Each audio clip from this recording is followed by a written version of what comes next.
Selamat siang Bapak Ibu dan Saudara. Kembali lagi kita bersama-sama dengan program live streaming MPK dari Task Force Doa dan Konseling yang berkolaborasi dengan Bara Digital Ministry. Hari ini kita sudah bergabung dengan Bapak Johan Tumanduk. Shalom Bapak. Shalom, selamat siang. Ya, selamat siang Bapak. Bapak Johan Tumanduk SHMM MIM MPDK. Beliau salah satu tokoh pendidikan Kristen di Indonesia, dan hari ini sebelum kita bertanya-tanya lebih lanjut lagi bagaimana pengalaman beliau selama terjun dalam dunia pendidikan, saya mengajak kita terlebih dahulu untuk tunduk dalam pimpinan Allah Roh Kudus. Marilah kita bersatu dalam doa. Bapa di dalam surga, terima kasih Tuhan, Engkau baik bagi kami. Kami mengucap syukur hari ini kami bersama-sama kembali mendengarkan bagaimana kesaksian hidup para tokoh-tokoh pendidikan selama mereka melayani di dalam dunia pendidikan di Indonesia khususnya. Dan hari ini kami sudah bergabung dengan hamba-Mu narasumber oleh Bapak Johan.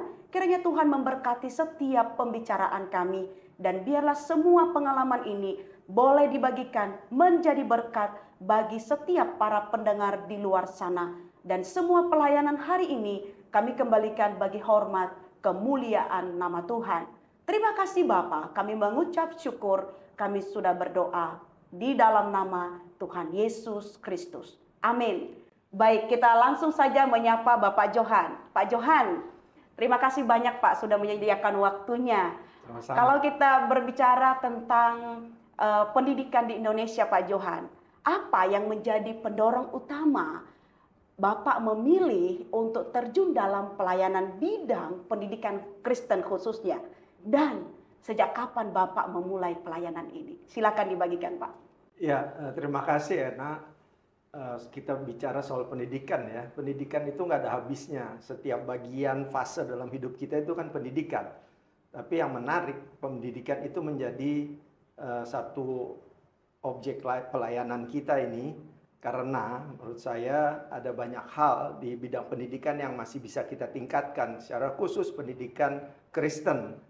Ya, saat ini kita tentu tahu bahwa sekolah-sekolah Kristen di Indonesia menghadapi situasi yang tidak ringan. Ya. Ada yang sekolah-sekolah yang bagus, ada yang sedang, tapi kebanyakan sekolah-sekolah kita itu saat ini sedang menghadapi kesulitan. Nah, disinilah saya terpanggil bersama dengan teman-teman pengurus di MPK untuk menolong supaya secara khusus sekolah-sekolah Kristen yang ada di daerah-daerah yang tertinggal, yang kesulitan. Kenapa? Karena majunya sekolah Kristen itu identik dengan kemajuan dari daerah di mana sekolah Kristen itu berada. Kalau sekolah Kristen itu menurun, pasti juga kualitas pendidikan itu menurun. Padahal daerah-daerah di mana sekolah Kristen itu berada, itu adalah daerah-daerah yang punya sumber daya yang bagus gitu. Nah, siapa lagi yang akan mengelola kalau bukan kita sendiri ya, artinya gitu. Saya sih bukan mendikotomikan Kristen dan non-Kristen,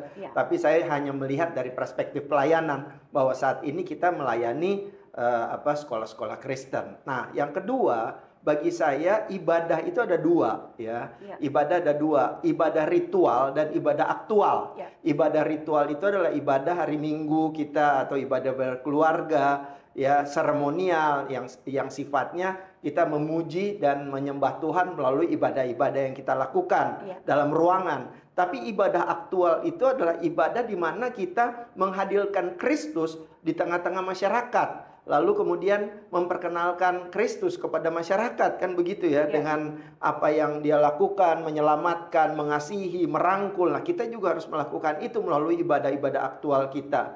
Jadi saya pikir pelayanan ini, pendidikan adalah tindakan iman yang terwujud dalam tindakan nyata, konkret, dan pragmatis. Karena menurut saya kadang-kadang, maaf nih, kadang-kadang ada banyak yang mengatakan diri sebagai pelayan hanya jago di mimbar atau berkata-kata, mengenakan jubah kebesaran, setelah kembali lagi, larut lagi dalam pengandalan diri, dalam kemalasan rohani. Ujungnya yang terjadi adalah deinkarnasi. Kalau deinkarnasi itu berarti Kan kalau inkarnasi firman jadi daging. Iya. Kalau deinkarnasi dari daging jadi kata-kata hampa tanpa makna. Kita jago bicara tapi kondisi lapangan kita itu luar biasa beratnya. Nah, saya pikir Kristus itu kan berpihak pada penderitaan. Ya, Matius 25 ayat 34 sampai 37 bilang yang makan kasih yang lapar kasih makan, yang haus kasih minum, yang telanjang kasih pakaian, yang asing dikasih tumpangan, yang sakit dikunjungi, yang di penjara itu kita lawat. Dan Matius 25 ayat 40 katakan segala sesuatu yang kamu lakukan kepada orang-orang yang paling hina ini kamu melakukannya untuk Tuhan. Jadi keberpihakan kepada mereka yang menderita, yang terlecehkan, teremehkan, yang tertinggal, itu menurut saya merupakan misi Tuhan, gitu. Itu jadi aspek pelayanan ya. Lalu pertanyaannya, kenapa kita mesti melayani?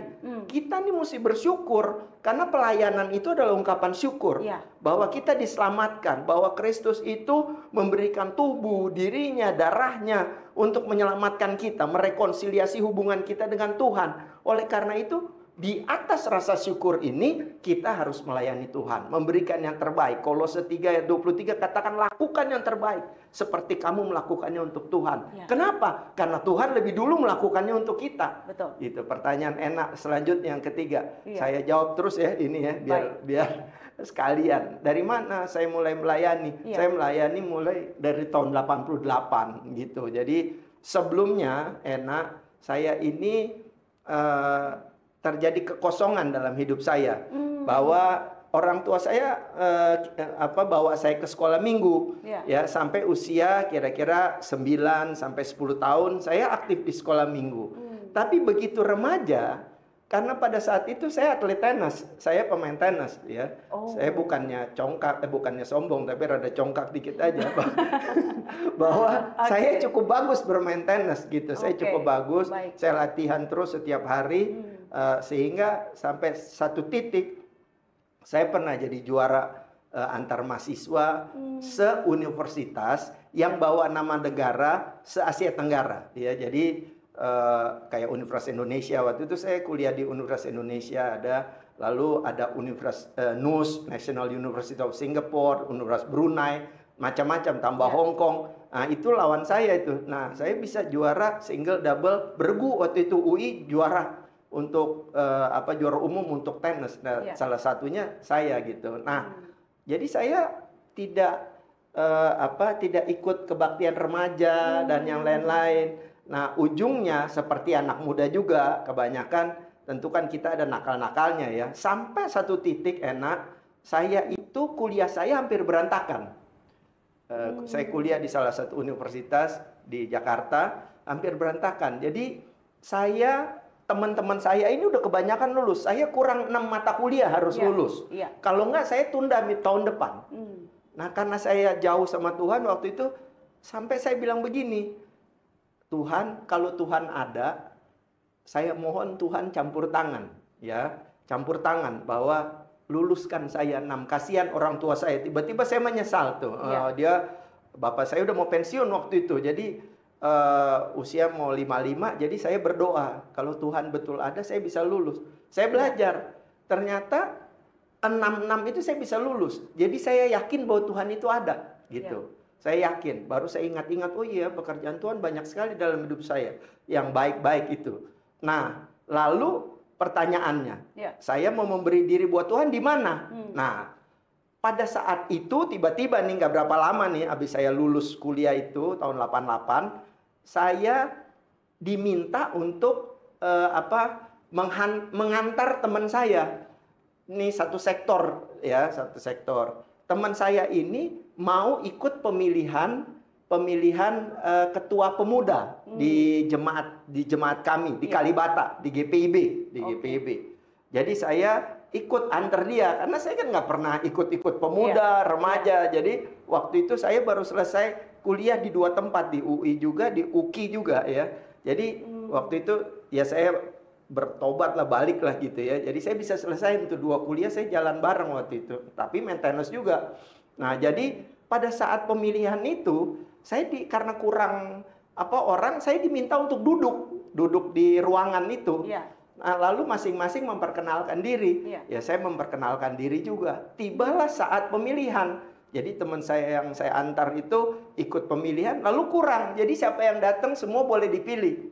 Nah, tiba-tiba pada saat pemilihan itu ketua pemuda sektor, nah di jemaat saya itu jadi ada sektor-sektor lain datang, tiba-tiba dilala nama saya yang paling banyak gitu. Yang calon kuat mau dipilih itu malah satu suara di bawah saya gitu ya. Nah, jadilah saya kaget gitu. Ini apa yang harus saya lakukan sebagai ketua pemuda? Iya. Ya, saya nggak tahu. Akhirnya saya belajar banyak lah dengan penuh kerendahan hati dengan segala kekurangan.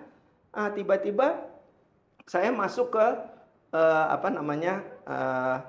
saya di antara pemuda GPIB itu akhirnya saya terpilih jadi sekretaris Dewan Pemuda GPIB. Jadi sekretaris pemuda pusatnya GPIB gitu. Baru 5 tahun kemudian saya terpilih jadi ketua Dewan Pemudanya dengan segala kelemahan saya. Nah, yang lebih luar biasa lagi buat saya ya, anugerah Tuhan.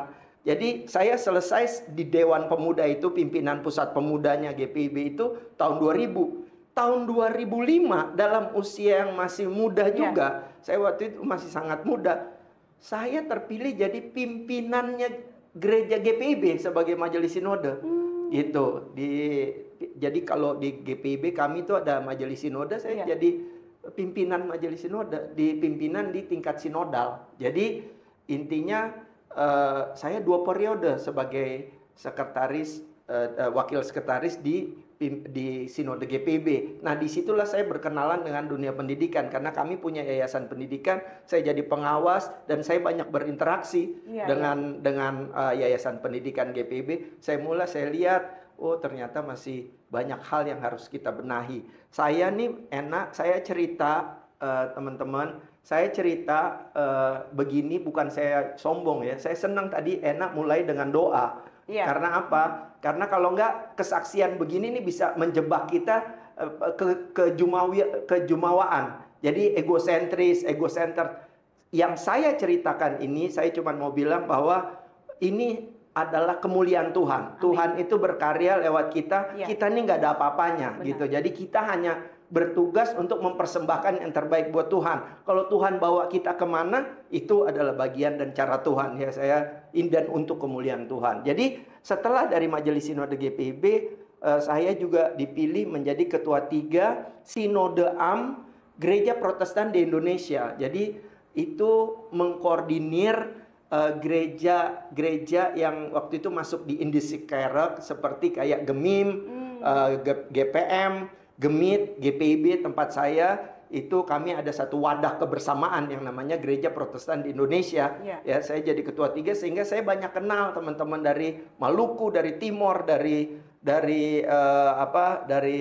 Manado. Jadi semakin berkembang. Setelah itu tahun 2015 saya selesai, saya jadi nah ini kembali lagi saya berhubungan dengan pendidikan. Saya jadi managing directornya PT BPK Gunung Mulia, salah satu penerbit Kristen terbesar di Indonesia ya. Kantornya di Kuitang. Saya 3 tahun di sana sebagai managing director. Setelah itu saya masuk ke STTREM. Saya jadi dosen di STTREM sekaligus jadi direktur Konrad Supit Center. Itu wadah pengkajian penelitian untuk pengabdian masyarakatnya STTREM. Dari situ saya masuk di UKI sebagai sekretaris penuh waktu. Jadi setiap hari saya di UKI, di Yayasan UKI sebagai sekretaris penuh waktu. Jadi saya mengurusi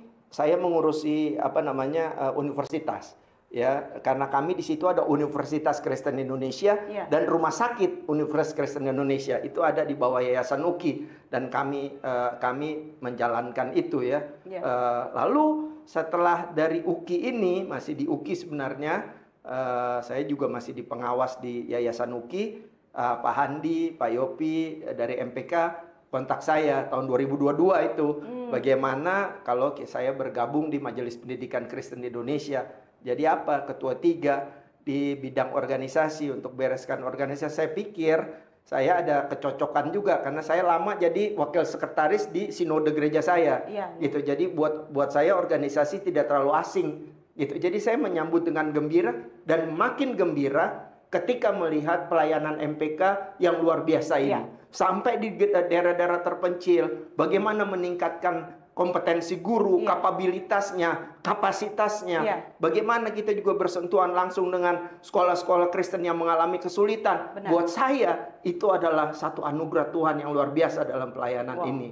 Jadi, saya sangat bersyukur bagaimana Tuhan berkarya dalam hidup dan kehidupan saya. Dan tugas saya ini, karena saya makin tua loh enak. Saya udah punya cucu ya.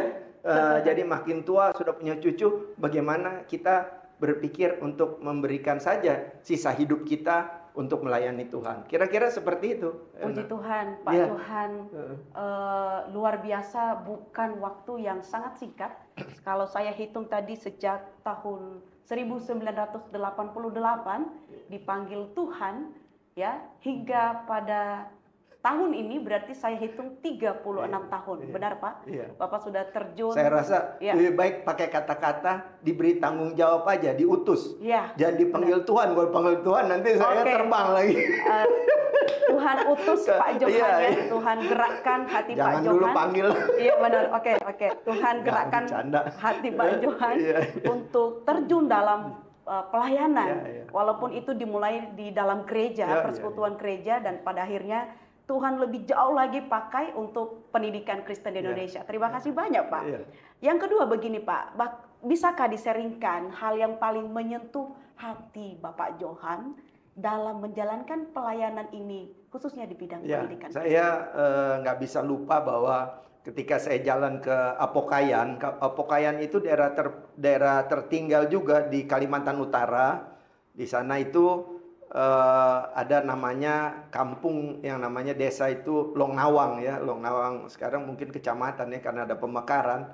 Di sana saya ketemu dengan anak-anak Dayak di sana ya. Anak-anak Dayak yang jauh sekali dari Jakarta, ini Kalimantan Utara yang jauh, dan ke sana waktu itu masih menggunakan pesawat Susi Air yang kecil-kecil itu.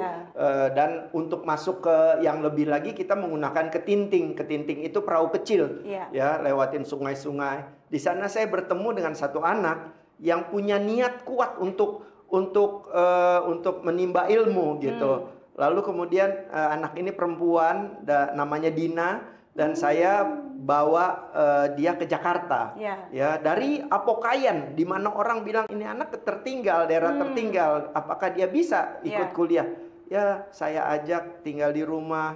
Jadi bukan kasih kos ya, tapi nah ini juga sebenarnya pesan buat orang-orang Kristen yang sudah mapan ya. Kalau bisa kerjasamalah dengan daerah-daerah terpencil seperti Nias atau Mentawai atau di mana daerah-daerah Papua, NTT, ajak mereka untuk hidup bersama dengan keluarga kita. Ya bukan dikosin, dibayarin ini, karena mereka belum tentu ada peningkatan kualitas. Tapi kalau dia bisa lihat kehidupan keluarga kita bina secara iman dan yang lain-lain, dia pasti bisa mengikuti, dan dia bisa ikuti Dina ini. Lalu saya kuliahkan IT, manajemen informatika, dan puji Tuhan dia lulus dengan angka yang baik, dan dia bekerja di Jakarta, karirnya juga semakin baik. Sekarang dia ada di Bali. Itu nggak bisa lupa saya. Dari anak yang duduk diam di Apokayan, pada saat itu dia melihat saya di sana juga diam, tapi dari matanya saya tahu bahwa dia pengen kuliah gitu, pengen sekolah. Ujungnya dia sekarang bisa kerja di Bali, hidupnya baik. Jadi itu semakin membuat saya contoh nyata dari Tuhan. Akhirnya saya ada 3 yang saya berlakukan seperti itu. Akhirnya saya juga melihat tentu ada banyak hal yang kita bisa lakukan di lapangan melalui Majelis Pendidikan Kristen di Indonesia ini, melalui pelayanan kita di sekolah-sekolah Kristen. Gitu. Wow. Saya dapat menarik satu kesimpulan bahwa ketika kita langsung melihat hati kita digerakkan untuk membantu, ya, puji Tuhan Pak Johan.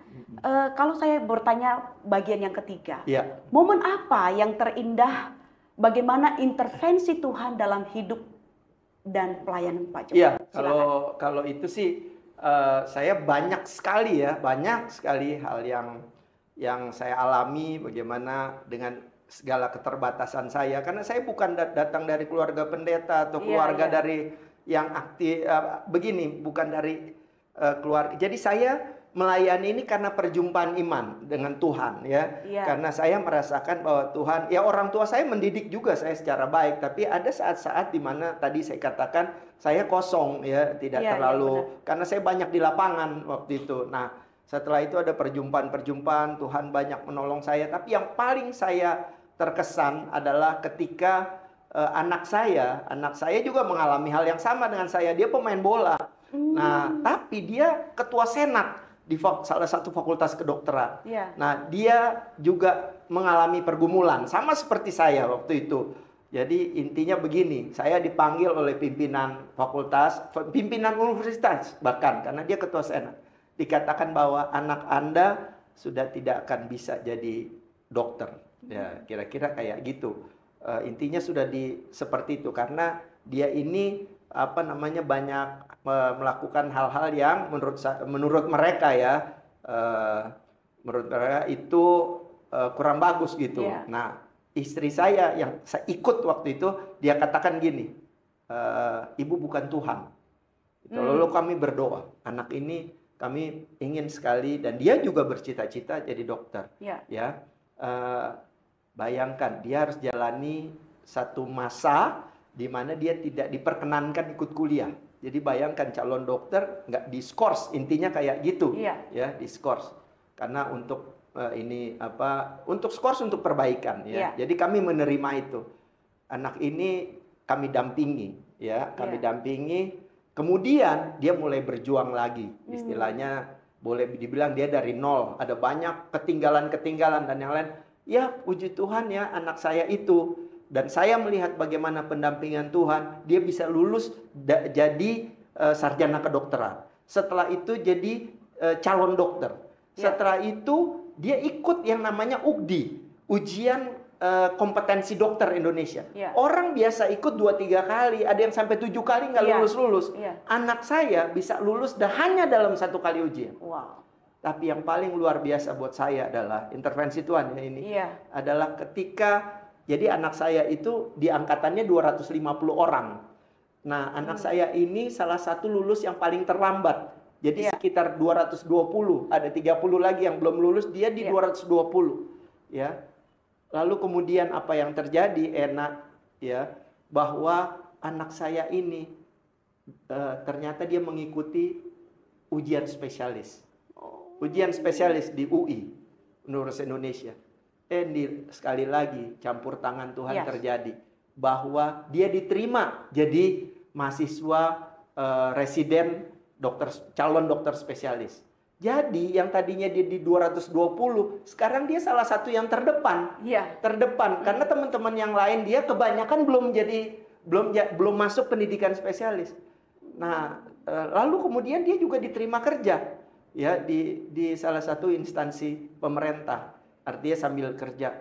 Jadi saya pikir dari pion jadi champion gitu ya. Dari pion jadi champion, dari zero to hero. Oh, kalau Tuhan sudah beracara, nggak ada yang mustahil yang terjadi. Jadi itu sih buat saya, terutama nih anak saya. Tapi banyak kejadian-kejadian lain. Tapi yang paling berkesan buat saya adalah itu gitu. Puji Tuhan. Ketika dan dia sudah menikah, dia sudah menikah dan punya anak. Jadi saya udah punya cucu. Oke, selamat Pak Johan sudah punya cucu ya. Dan luar biasa pengalaman Pak Johan ketika Tuhan turut bekerja dalam setiap pergumulan kita dengan iman kepada Kristus. Tuhan buka jalan ya, dan itu yang terbaik. Amin ya Pak Johan. Amin. Oke, selama melayani, apakah tantangan terberat yang Bapak alami? Dan apakah bentuk penyertaan Tuhan dalam situasi tersebut, Bapak? Silakan. Banyak ya, banyak tantangannya karena udah lama juga ya. Jadi banyak, terutama pada saat saya belum bekerja, ya belum ada penghasilan, tapi kita udah melayani kan, gitu ya. Kalau udah kerja sih, apalagi udah jadi direktur, nggak terlalu bermasalah ya, apapun kita bisa lakukan. Tapi ketika kita masih belum bekerja, atau kita pulang-pulang jam 2 pagi, jam 3 pagi, karena sebagai anak muda kita kan mau melayani itu nggak lihat apapun gitu. Maunya yang penting kerja melayani gitu, program kita terlaksana. Nah, disitulah banyak hal yang apa namanya terjadi. Ya. Ya, dan paling yang saya ingat betul adalah ketika saya bersama dengan teman-teman di GPIB, pemuda GPIB melaksanakan bakti sosial di Pulau Bali. Ya, pada saat itu ada sekitar 200 pemuda GPIB yang berangkat ke Pulau Bali. Nah, tiba-tiba kami dijanjikan dana waktu itu untuk kegiatan tersebut. Itu katakan waktu itu mungkin 20 juta, kami hanya ada 6 juta. Waktu itu besar sekali angka 20 juta itu karena tahun 90-an ya. 20 juta itu besar. Tiba-tiba oleh karena satu dan lain hal, dana yang 20 juta itu tidak keluar. Ya, Anda bayangkan 200 pemuda sudah berada di Bali mau bikin ABSP, duitnya belum ada sama sekali ya. Tapi akhirnya salah satu pendeta akhirnya dengan berani ya, salah satu pendeta, makanya saya menghormati betul pendeta. Dia mengeluarkan dana hampir 15 juta waktu saat itu, pinjam dari jemaatnya, ya, pinjam dari jemaatnya untuk membayarkan kegiatan itu. Jadi kegiatan itu berjalan, ya, setelah kegiatan berjalan, saya dan teman-teman mencari dana melalui malam dana waktu itu, mengadakan kegiatan-kegiatan, akhirnya dana itu tertutupi. Tapi menurut saya ada satu saat di mana saya merasa putus asa karena orang-orang sudah naik kapal, ada yang naik pesawat, ada yang naik bus, udah sampai di Bali, sementara biaya penyelenggarannya nggak ada waktu itu. Tapi ya puji Tuhan semua bisa terlewati. Tapi begitu banyak hal yang terjadi ya, kesulitan, tantangan. Satu hal yang saya ingat, bahwa Tuhan itu baik. Amin. Dan amat baik. Yes. Thank you Pak Johan untuk sharingnya. Yeah. Baik, Pak Johan, apa yang menjadi closing statement Bapak dalam pembicaraan kita hari ini yang bisa disampaikan, dibagikan kepada semua anak-anak Tuhan di luar sana juga yang memiliki kerinduan untuk mau terjun melayani, khususnya bukan hanya di gereja, tetapi juga di dalam dunia pendidikan. Silakan Pak Johan. Jadi gini, kalau bicara closing statement ya, pesan untuk anak-anak muda nih. Yang pertama adalah jadikan pelayanan itu ungkapan syukur. Itu yang pertama ya, ungkapan syukur ya, ungkapan syukur. Bukan buat cari panggung, bukan untuk cari kegiatan karena masih jomblo, masih sendirian, lalu kemudian gak ada kegiatan, jadi aktif di gereja. Pelayanan itu ungkapan syukur. Amin. Kebaikan Tuhan dinyatakan lebih dulu dalam hidup dan kehidupan kita. Oleh karena itu, kita berikan yang terbaik untuk Tuhan. Ya, apapun yang terjadi, kita tidak perlu sibuk dengan omongan orang. Kan kita juga banyak kekurangan, apalagi anak muda ya, emosional kadang-kadang, orientasinya pokoknya yang penting jalan. Seringkali jadi omongan. Saya mau bilang, ada 3 masalah sekarang, ya, 3 masalah anak muda sekarang. Yang pertama YOLO, you live only once, YOLO ya. Sehingga anak muda ini seringkali gini, hidup cuma sekali, bikin aja, minum, mabuk dan yang lain-lain ya, nggak ke gereja. Saya kasih ingat bahwa Tuhan itu baik, janganlah. Ini satu YOLO. Yang kedua FOMO, takut ketinggalan, ya, fear of missing out, bahwa takut ketinggalan zaman, makanya dia hidup di luar kemampuannya dia. Gitu ya, yang penting gaya, yang penting ini, yang ujungnya nanti karena pusing, karena merasa nggak sanggup, haus akan penerimaan, lalu mulai halu, ya kan? Atau pakai obat terlarang, pakai narkoba dan yang lain. Kalau cita-cita tinggi, ya nggak apa-apa, bagus. Tapi kalau halunya terlalu tinggi, bahaya, bisa ketemu Tuhan, kan gitu ya? Kalau halunya tinggi. Jadi jangan gara-gara pengen ikut mode, tren dan yang hidup di luar dari kemampuan, jangan, ya. Yang ketiga adalah ada lagi yang membuat kita jadi takut untuk maju, yaitu FOPO. Apa itu FOPO? Ya, fear of people opinion. Jadi kita terlalu takut orang ngomong ini, orang ngomong ini. Kalau Anda yakin bahwa tujuan hidup Anda baik, jalankan, wujudkan, dan tetap berserah kepada Tuhan. Itu pertama ya, bahwa pelayanan itu menyangkut itu, ungkapan syukur dan wujudkan mimpimu untuk melayani. Jangan takut dengan omongan orang, jangan pudar kamu punya tujuan dengan adanya YOLO itu, bahwa hidup hanya sekali, masih muda ya lakukan aja ya. Muda foya-foya, dewasa nakal mempesona, tua kaya raya, mati masuk surga, kan begitu ya. Jadi gunakan masa mudamu. Oh, nggak kayak gitulah ya, hidup ini harus ada pengorbanan, pengabdian, dan berdampak ya, jadi berkat, karena kita mesti jadi teladan iman.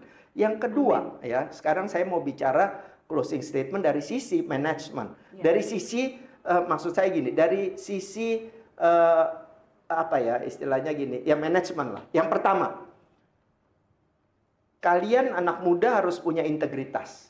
Ya, itu yang paling penting. Setelah kalian tadi bicara tentang fondasi iman, pelayanan adalah ungkapan syukur, kalian harus punya integritas. Ya. Seperti Paulus dalam Kisah Para Rasul 24 ayat 16 dikatakan, aku senantiasa menjaga nuraniku supaya tetap murni di hadapan Allah dan manusia. Artinya apa? Hati, pikiran, dan tindakan harus sejalan.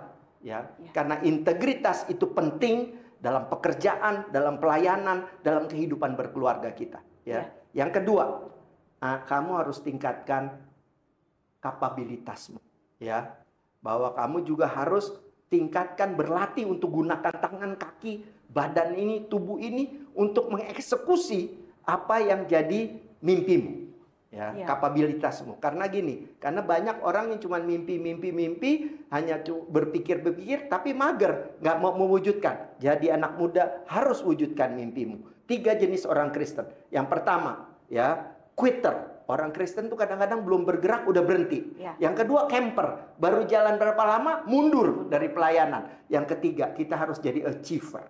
Ya, kita harus menjadi orang yang achieve pada tujuan kita. Tujuan kita harus diwujud nyatakan. Jadi yang pertama integritas. Jadi dari bagian 2 nih. Bagian pertama adalah ungkapan syukur. Bagian 2 yang pertama adalah integritas. Ya. Yang kedua adalah kapabilitas tadi. Yang ketiga kapasitas. Dia harus mau tetap belajar. Ya, jangan puas dengan keadaannya sekarang. Dia harus mau belajar. Harus mau belajar supaya kompetensinya makin meningkat. Seperti IT, ada AI sekarang. Kita mesti belajar. Ya, komputer itu selalu berubah. Ilmu hukum harus berubah karena undang-undangnya berubah terus. Anda harus mau belajar, harus relevan, kontekstual, ya. Itu. Yang keempat adalah, jadi satu saya ulang, integritas, kapabilitas, kapasitas. Yang keempat, Anda tetap mesti humanis. Anak muda sekarang banyak pakai handphone, nggak ada pakai headset, ya, nggak ada senyum. Kadang-kadang kalau dipanggil dia lupa, ya kan ya. Kadang-kadang kita kehilangan makna kebersamaan sebagai orang Kristen. Karena anak-anak muda kita terlalu sibuk dengan diri mereka sendiri di sekarang. Padahal salah satu kekuatan dari Tuhan Yesus adalah rangkulan kasih-Nya.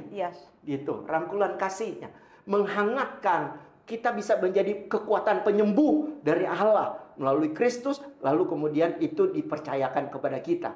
Anda bayangkan ya, sekarang kita baru memperingati Pentakosta ya. Bagaimana kita itu diutus oleh Kristus, iya kan? Bagaimana Anda bayangkan murid-murid sukacita ketika Tuhan Yesus itu naik kan ke surga kan? Mungkin murid-murid itu dengan semangat bilang, "Menyala bangku." Ya kan ya? Tuhan Yesus bilang, "Kasih ajar mereka, King, kasih ajar. Beritakan, baptiskan, muridkan, ajarkan, siap dan semangat." Ya, tapi semangat itu harus dinyatakan dalam hal-hal yang komunikatif, humanis, hangat, merangkul. Ya, yang terakhir. Setelah integritas, kapasitas, kapabilitas, kapasitas, humanis, yang kelima, anak muda kalau jadi pemimpin, dan ini untuk para pemimpin secara umum, jangan lupa untuk melakukan regenerasi. Jangan kita berpikir bahwa cuma kita yang bisa. Seorang pemimpin yang baik, dia pasti akan menciptakan pemimpin-pemimpin yang lain. Ya, sehingga pelayanan ini makin luas dan berkembang untuk memuliakan nama Tuhan dan memperluas kerajaan Allah. Jadi kalau saya bilang, ditanya apa yang menjadi closing statement, yang pertama dari sisi kerohanian, spiritualitas. Jadikan pelayanan itu sebagai ungkapan syukur. Yang kedua dari sisi manajerial ya. Anda harus berintegritas, tingkatkan kapabilitas, tingkatkan kapasitas, Anda harus humanis, dan jangan lupa kalau udah berhasil, Anda ciptakan pemimpin-pemimpin baru. Sebagaimana Kristus juga menciptakan pemimpin-pemimpin baru, para rasul, para murid, para rasul, para bapak gereja, dan sampai sekarang ini terjadi dalam hidup kita melayani di MPK. Puji Kira-kira Tuhan. kebanyakan nih. Terima ngomongnya. kasih luar biasa Pak Johan hari ini berbagi, dan saya secara pribadi diingatkan kembali, dikuatkan, dan saya percaya Bapak Ibu di luar sana yang mendengarkan siaran pada hari ini diberkati. Mari semangat untuk terus melayani dan menjadi berkat bagi kemuliaan nama Satu Tuhan. lagi enak. Silakan Pak. Terakhir ya. Ya. Jangan dikira saya ngomong gini semangat terus saya nggak pernah nangis dalam pelayanan gitu ya. Ya. Pasti kita juga mengalami kesulitan dalam pelayanan, ada tantangan, ada Ya. cobaan, Ya. ada godaan dan lain-lain. Kita Ya. juga hadapi itu. Tapi sekali lagi kita mesti tetap bersandar kepada Tuhan ya, karena Amin. Yesus Kristus ada istilah unum necessarium. Apa itu unum necessarium? Menjadikan Tuhan Yesus sebagai pusat pelayanan dan kehidupan kita. Amin. Jadi kita bisa bersandar pada Dia dan kebaikan Tuhan akan terus menguatkan kita. Pak Johan, mohon kesediaan Bapak untuk mengucap syukur atas pelayanan kita hari ini. Ya. Silakan. Baik. Mari kita satu dalam doa. Bapa di surga, kami berterima kasih untuk setiap kebaikan Tuhan yang dinyatakan dalam hidup dan kehidupan kami. Ya. Kami menyadari dalam segala keterbatasan kami, kemurahan Tuhan selalu berlaku. Terima kasih Tuhan, kalau Tuhan sudah memakai kami pribadi lepas pribadi untuk melayani Tuhan. Hari ini kami boleh bersaksi tentang kebaikan Tuhan. Kami percaya bahwa Tuhan akan terus menyempurnakan langkah layan kami. Tuhan memberikan hikmat kepada setiap orang yang Tuhan utus, secara khusus di pelayanan di MPK. Kami berjuang untuk peningkatan kualitas pendidikan Kristiani. Mampukan kami ya Tuhan, ajarkan kami untuk tidak mundur dan pantang menyerah untuk setiap halangan yang kami hadapi, karena kami percaya bahwa bagi manusia mustahil, tapi bagi Tuhan tidak ada yang mustahil. Amin. Ketika kami berjalan bersama Tuhan, Tuhan akan menguatkan kami, memampukan kami, bahkan mempromosikan pelayanan kami pribadi lepas pribadi, MPK secara khusus untuk semakin bersinar bagi kemuliaan nama Tuhan. Kami akan berpisah satu dengan yang lain. Biarlah ikatan damai sejahtera, kami akan terus bersama-sama untuk melayani dan memberikan yang terbaik bagi Tuhan. Kasih karunia dari Tuhan Yesus dan kasih Allah dan persekutuan Roh Kudus menyertai kita sekalian bersama keluarga terkasih sebagai basis pelayanan hari ini sampai selama-lamanya. Haleluya. Amin. Amin. Terima kasih Bapak dan Ibu Saudara yang sudah mengikuti live streaming dari Majelis Pendidikan Kristen Indonesia, Task Force Doa dan Konseling yang berkolaborasi dengan Bara Digital Ministry. Dan kita akan ketemu kembali di Sabtu yang mendatang dengan Bapak Ibu tokoh pendidikan Kristen dari Majelis Pendidikan Indonesia, akan digilir semuanya. Dan kita akan mendengarkan penguatan melalui kesaksian pengalaman yang akan dibagikan oleh Bapak Ibu pengurus MPK. Saya Benalia Hulu dari MPK dan Bapak Johan Tumanduk dari Ketua Bidang 3. Dan teman-teman yang ada di belakang layar mengucapkan terima kasih, mohon undur diri. Shalom, Tuhan memberkati.